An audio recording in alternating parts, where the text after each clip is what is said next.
Thursday's swearing-in of Professor Ojukwu Soludo as the sixth democratically elected governor of Anambra State was overshadowed to a large extent by the altercation between the immediate former First Lady of the state, Obiano, and a former Nigerian ambassador to Spain and the Vatican, Bianca Ojukwu. We are now being joined by a chieftain of the All Progressives Congress and former lawmaker from Anambra State, Senator Victor Umeh, for his thoughts on what happened, as well as other political situations that may arise from the ascension of the new governor. Senator Victor Umeh, thank you so much for joining us on Newsday. First of all, I'd like you to react, to the show of shame that happened at the inauguration yesterday.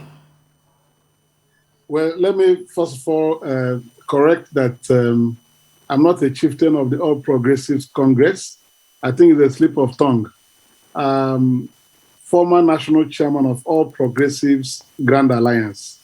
I know that we first used that word, All Progressives, before other parties came in recent time to start attaching progressives to their name. Yesterday was not a pleasant day for us, because where we were at the inauguration ceremony for the swearing-in of Professor Ojukwu Soludo as the governor-elect, like you have read out in your story, something unimaginable happened, and like you said, it now overshadowed the storyline yesterday. We ought to be celebrating the inauguration of the new governor, but the fiasco between the former ambassador to Spain and the wife of our late leader, Ambassador Bianca Ojukwu, and the outgone First Lady, Chief Mrs. Obiano, took the news waves, regrettably. What happened was very unfortunate, and like you called it, a share of shame. I would say that it was not a pleasant situation for us. From the Ambassador Bianca's narrative, she was correct in her narration of what actually happened, because we were all seated on good time as scheduled for the event. The former governor drove into the arena, and when he alighted from his car, we noticed that he didn't come with his wife. He came and exchanged pleasantries with everybody and went and sat down. Everything had gone on. The deputy governor had been sworn in. The chief judge was on the days to swear in the governor, the new governor, Professor Ojukwu Soludo. And midway into that ceremony of swearing in Governor Ojukwu Soludo, the former First Lady came into the arena and walked to another place to sit down away from where the husband sat. Well, we also observed that that was a strange situation. She ought to have gone to sit with her husband, but she didn't do that. The video footage would have shown everything to everybody, that she left where she was sitting and walked straight to where Ambassador Bianca was sitting calmly, and started verbal attacks on her. I was seated away, but within very clear view of what was happening. But when exchange of blows, I will call it, started, I had to rush to that place to restrain them and separate them to ensure that no harm was inflicted on Ambassador Bianca, who was seated very calmly for that ceremony. So that was what happened, and we felt it was a low moment for the event that we were all assembled to witness and celebrate, because that was the third time ABGA will be bringing in a governor in Anambra State. So that thing that happened was an anticlimax for all of us, and we were very sad about it. Yeah. Well, we've seen the footage and we've heard the recounts, and we're going to move on from that because it did have some highlights yesterday. Professor Soludo is quite a well-beloved individual in his home state, and he has, during his speech, he talked about making Anambra State an innovation and technology hub. And he also made some other statements about clearing up the violence that has become very synonymous with the state. Can you talk to us about some of the good plans that he has and what you can foresee in Anambra State with his tenure? Well, I think Professor Soludo, the governor now, did not say anything new yesterday.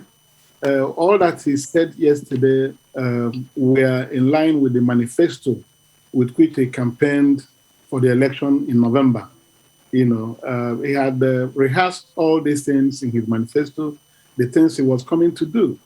But for me, the high point of that his address was his bold statement on how to curtail the state of violence and insecurity in the states. If you could recall, he moved for dialogue between all the people who may appear aggrieved, through which some of these state of insecurity may have occasioned.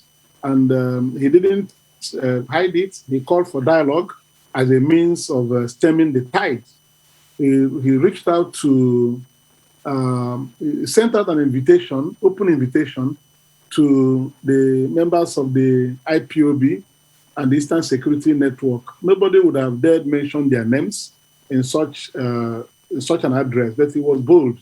He said, the only way we can achieve security will be for everybody to come to the round table, and it will be discussed. Whatever may be the grievances will also be discussed. He also called for collaboration between the Southeast governors in trying to make the Southeast region of Nigeria a peaceful homeland where people can pursue their enterprises and guarantee the citizens safety of life and properties. So security is number one issue in Anambra State facing the governor now. And we're happy that yesterday he made it a topical issue. And we are looking forward to something fruitful from his approach, which is hinged on dialogue. I've always myself called for dialogue.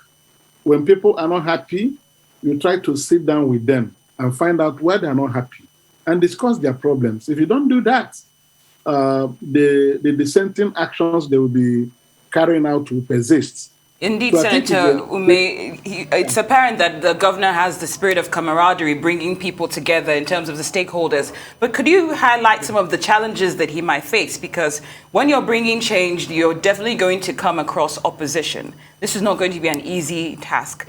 Tell us about what lies ahead, what you foresee. Wholesomely, you know, Professor Soludo has come with his concept of disruptive change. And, you know, disruptive change means doing things differently. You know, the way things have been done over the years, well, not all the things done over the years were bad, but he said he wants to change the entire approach to doing things. And things that he considered that were there before, he needed to turn them around and refocus the people. So if you come with a disruptive change agenda, of course, people you displace will come after you.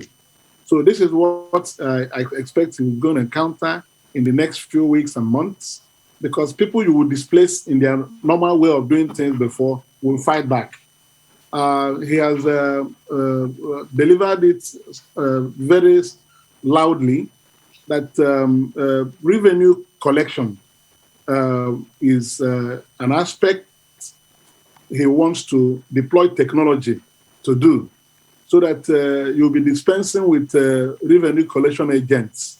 And all those people you displace now to use technology to make it better managed and efficient will have to fight back because they will lose their jobs. So they will be trying to create problems. That was why, after that thought-provoking address, I addressed the press and called on the people of Anambra State to give him space.